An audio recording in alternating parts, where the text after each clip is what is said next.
तोरा पटैली जो लहरी खाके तोर बहनी के सुपारी गे।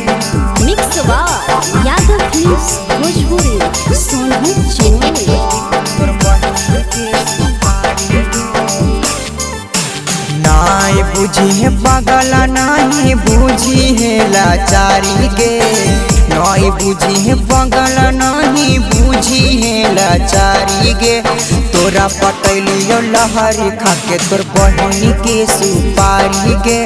तोरा पटैली जो लहरी खाके तोर बहनी के सुपारी गे।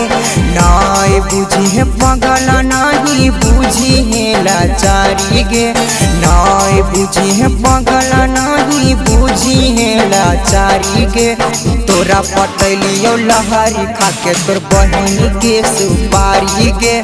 तोरा पटैली जो लहरी खाके तोर बहनी के सुपारी गे।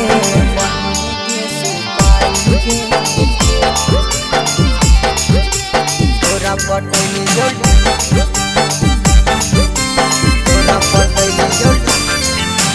तोरा पटैली जो लहरी खाके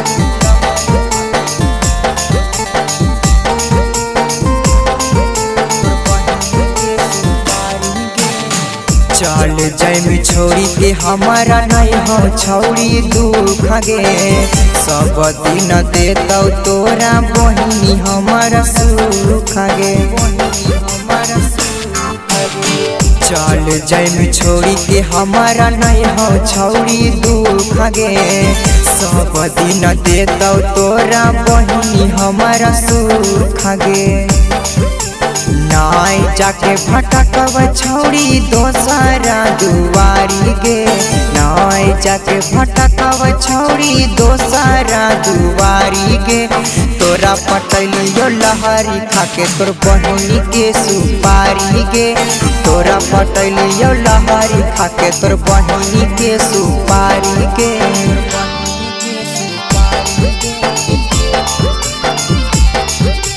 तोरा पटैली जो लहरी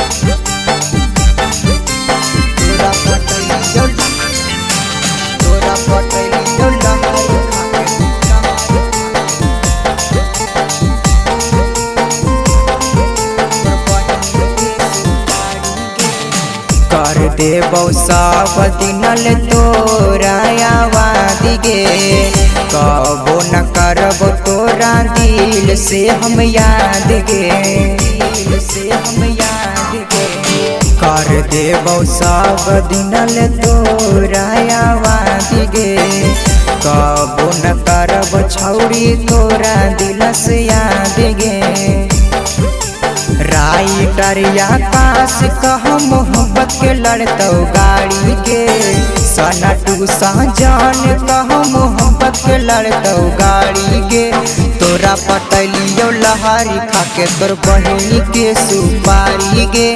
तोरा पटैली जो लहरी खाके तोर बहनी के सुपारी गे।